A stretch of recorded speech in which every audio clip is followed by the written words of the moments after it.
What's up guys, and welcome back to another video. Hope you guys are having a great day today. If you're new to the channel, please subscribe, like, and comment down below for more content.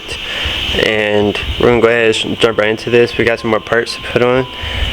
If you guys have not seen Resurrection Part 2, you should already check that out. But if not, I suggest you gotta go see that, because Ari got some new goodies, and they're spicy, and we're putting some more parts on.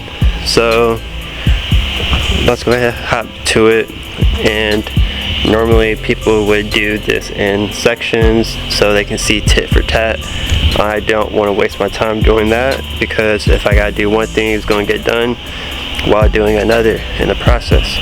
So I'm gonna go ahead and move the car and let's get this thing going. It should only take about an hour or so to do on both, because it's super easy.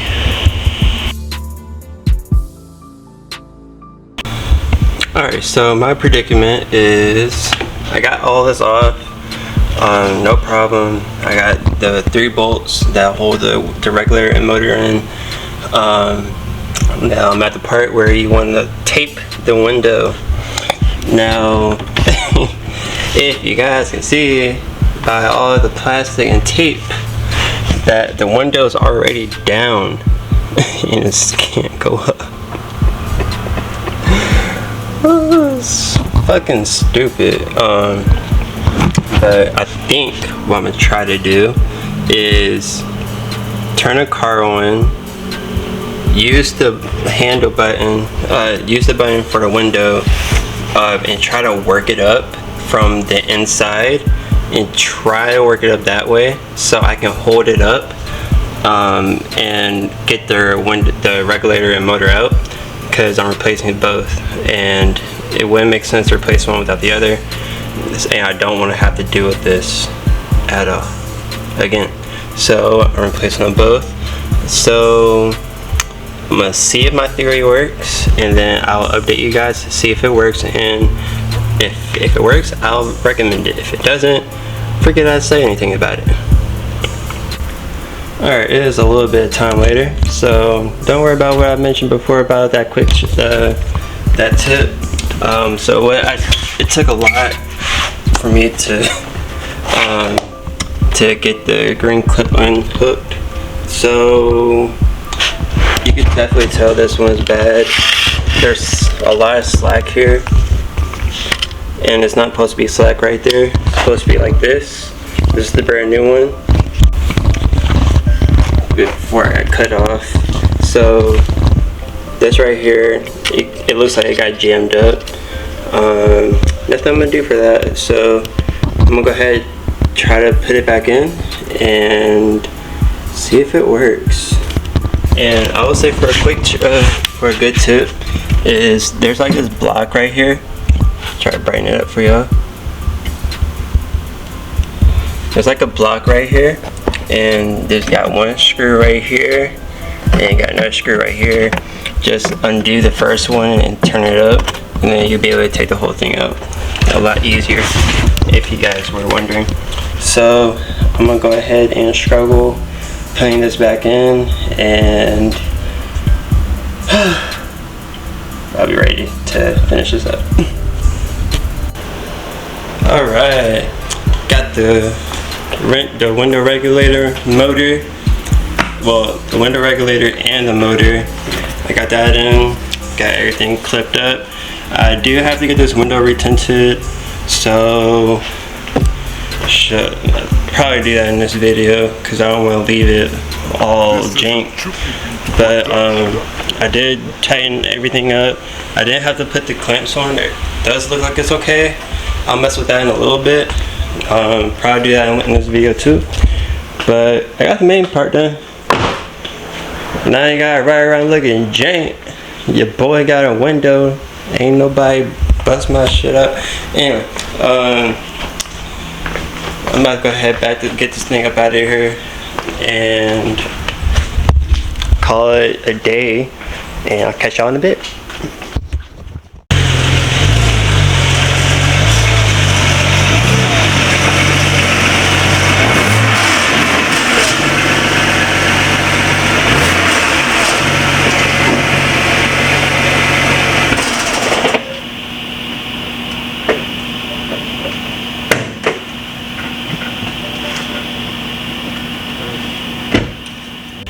Alright, so in today's video we are going to be putting on dual cone intakes as well as a VRSF charge pipe with a Tial blow-off valve, both of which I found on Facebook Marketplace, which I have found steals for, and I got more parts coming, so definitely want to be on the lookout for that.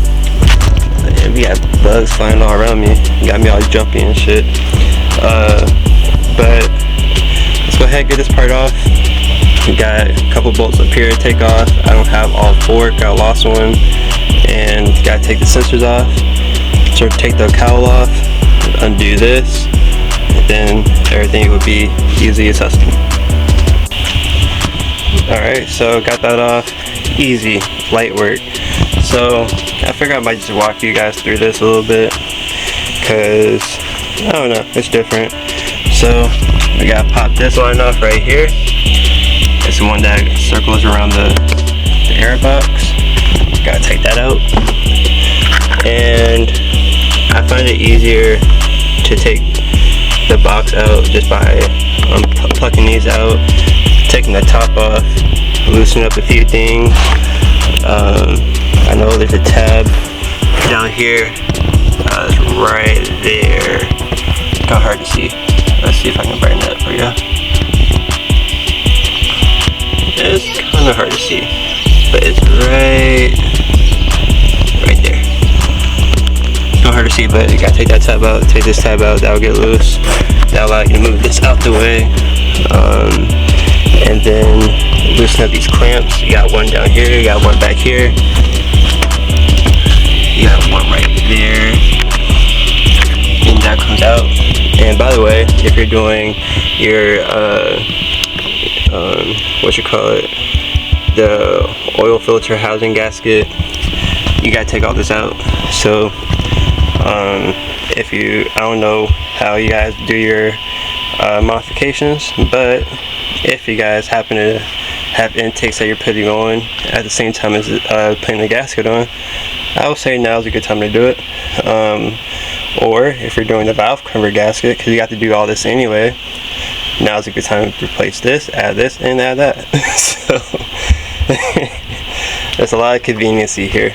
So I'm gonna remove the things I just told you I'm gonna remove, and we can get this thing on and popping. Alright, easy peasy, got that out. So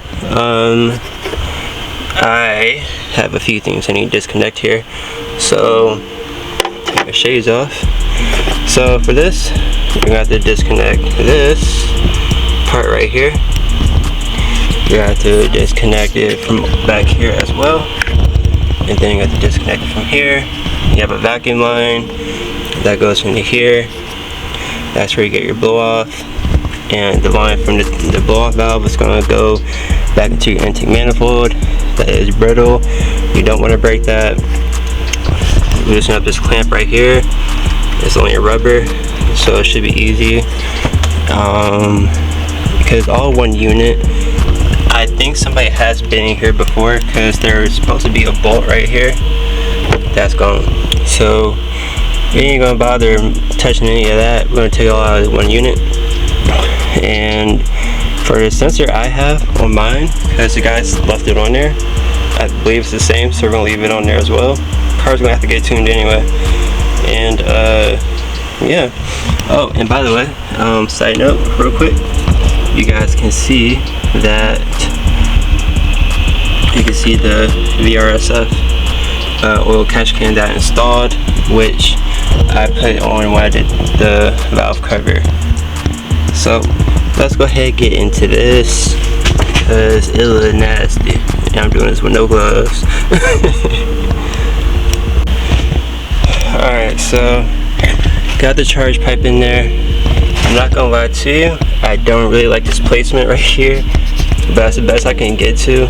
I'm gonna visit the shop so they can try to do this a little bit better than they've helped me out with a lot of other things, buttoning cars up. This car definitely needs a look over, but right now I just put the vacuum hose on here. I suggest using a little lubrication. what that would be, that's up to you. I connected the sensor that he already had on there. I already got this clip. I put that back. Now what I'm going to do is go grab the intakes. We're going to put those in, and then I'm going to go ahead and get my door stoppers or chairs, plug these holes up, and we can get a first start on this girl. Alright, got the intakes put on. I didn't bother put documenting that process because it's easy as hell, because they have two sleeves. Pretty much they go where your they pretty much go where the stock air box goes into. Just stuff them in there, use the same clamps, tighten them down, boom, bam, pow, there you go. So right now I'm about to go ahead and do it for a start, and I'm confident there's boost leaks.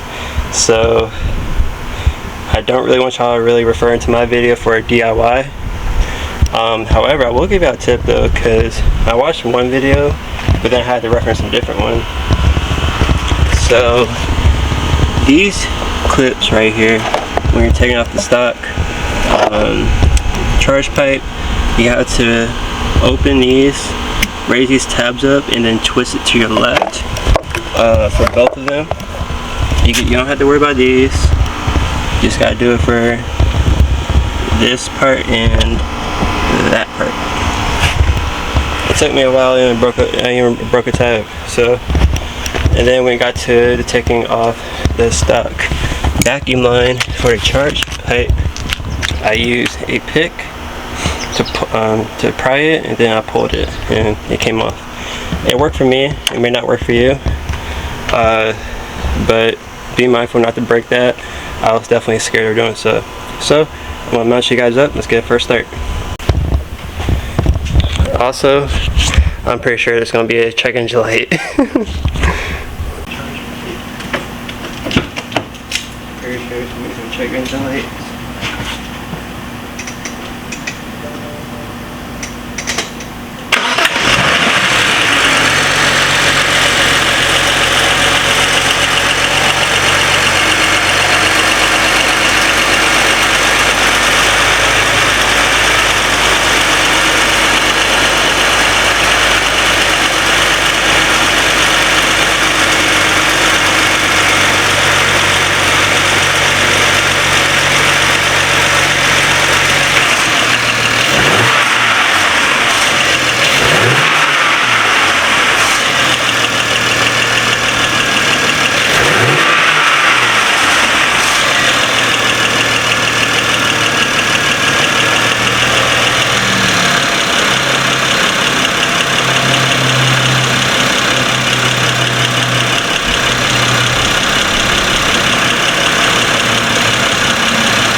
Alright, so I'm not sure how well y'all could have heard that. So we're going to go on a test drive, make sure everything is kosher.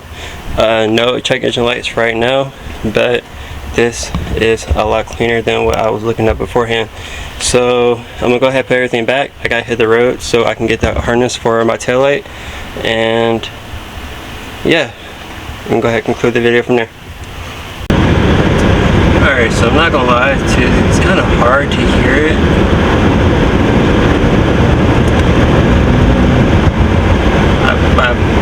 I'm hoping that you guys can hear it through the camera, because it's kind of hard for me to hear it, because at certain points I can hear the turbo spool up, but I think it's because there might be a boost leak.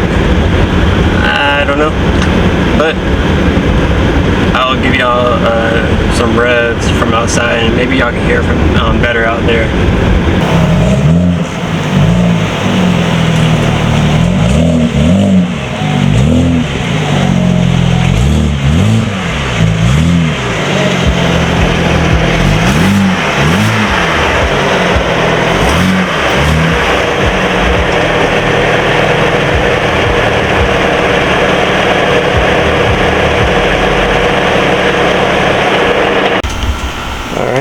take one last look.